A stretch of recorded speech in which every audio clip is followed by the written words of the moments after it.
Dez Bryant heard what Ray Lewis said about Dez and Odell earlier in the show. Ray, you said they were about themselves. Dez responded, at Ray Lewis, why do you think we have so much love for the game? We grew up watching guys like you. We want what you have. We're joined once again by Ray Lewis. Ray, what's your reaction to Dez's tweet? Yeah, because I've talked to Dez a few times. Good kid. Talked to Odell. Been talking to Odell since Odell came in the league, and I think what I'm excited about. What Dez tweet is, I'm excited about. He's listening, right? It's not a bad tweet. Oh, you did, No, it's he understands. I don't want nothing but the best for Dez as well as Shannon. All we want is for their talents to not be undermined by everything else, right? Because either you're a distraction or you're an asset. And great ones figure out how to become an asset, how to not ever think about whether you miss meetings or not. In my 17-year career, I've never missed one meeting. I was never late for one meeting in a 17-year career. There's certain things when you watch the body of work of good versus great, because good is fitting in, great is fitting out. And what I want Dez and Odell to do is be great, stand alone, inspire people through your efforts. And yeah, maybe you go through things at times, and maybe life throws curveballs. Football is tough. Football is a tough sport. And the ups and downs of football can really get to you sometimes. And they can bring out other things and bad things. But when you have the respect of yourself first, then the respect of your brothers, I wouldn't do certain things because I couldn't look at him as a man and say, bro, I'm just doing me, right?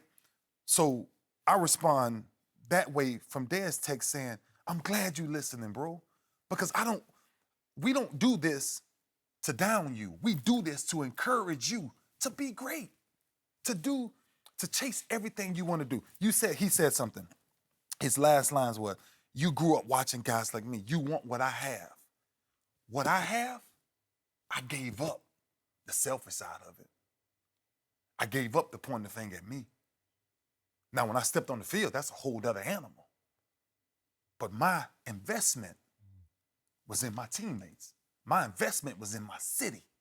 My investment was that every time we stepped off the plane, you carry yourself a certain way. My investment was when I got in the meetings and the coach didn't have to say it, don't be behind me. Beat me in the meetings. Yeah, 17 years. When I get to year 15, 16, 17, you start to see these young kids start coming in, and you're like, what's the difference of you and me? Why you think I've been around so long? Right? Because greatness has a way of separating itself. And my thing to Dez and my thing to Odell right now, chase greatness. And greatness is taking all of the small things and making them work. And get out of everybody else's mouth and let everybody else talk the way you talk. And I promise you, I'm going to talk to Dez and I'm going to talk to Odell. Because if it's one thing that I do for people that need anything, any type of little bit of just getting back in line, it's the only thing, that's why I do it, Skip, because I want them to know, listen, bro, don't let the outside speak. But I want you to understand the platform you have and what you can do with it. It will dictate the way you live when you get on this side of life. And that's why I live the way I live now, because of what I did while I was in the game, how I carried myself while I was in the game. So, DB, OB, Odell, my message is simple. I will call both of them because I don't want this to be a story. I don't want this to be a continuing story. No, I want them to catch freaking touchdowns. And I want to see Dez Bryant celebrate. And I want to see him have fun. I want to see Odell love the game. You don't lose energy about this game. Because this game is about a one-on-one competition. And most of the times, the one-on-one is really with yourself. It ain't nobody else. It's you, brother. It's you challenging yourself. It's not about wins and losses at the end of the day. You'll learn that very quickly. You go through the league long enough. It's not about wins and losses. It's about somebody's always watching you. That's my response to Dez. If you're watching me and you watch me closely, there's certain things I'm not gonna do, Skip. Not to hurt my team. Yeah. I always tell people, and I told you this a very long time ago, everybody wants to go to heaven. Nobody wants to die. See, he wants to be great, but showing up on time, not missing meetings. All the little things. See, to be great, you must do what others can't, won't, or both.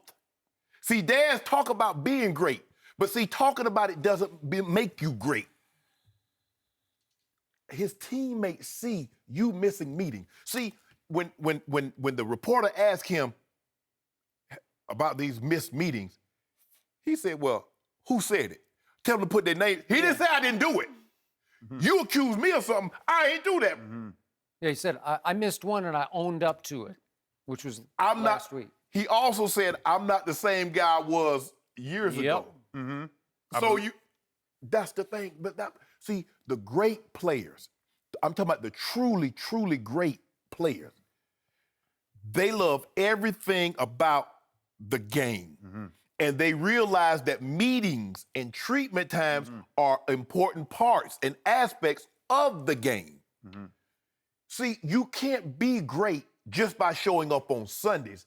It's the little things, Monday through Saturday, that shows greatness on the field on Sunday. See, everybody just sees Michael Jordan hitting that game-winning shot. But what did he go through to get to that point? Yeah, but I do believe this now. I do believe this.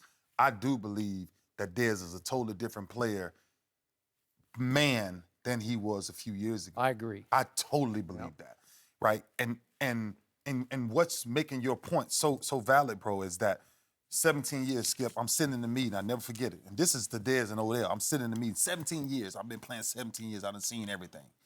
And the defensive coach brings up a defense that I learned my rookie year. And I wrote down every aspect of it. And this young kid was sitting next to me. And he asked me, you write down everything he say? And you've been playing this long? I said, it's the smallest thing, but it's the biggest thing. Because I appreciated the moment of having the opportunity. And I think where DB is right now is, if he ever appreciates that one day the game will end.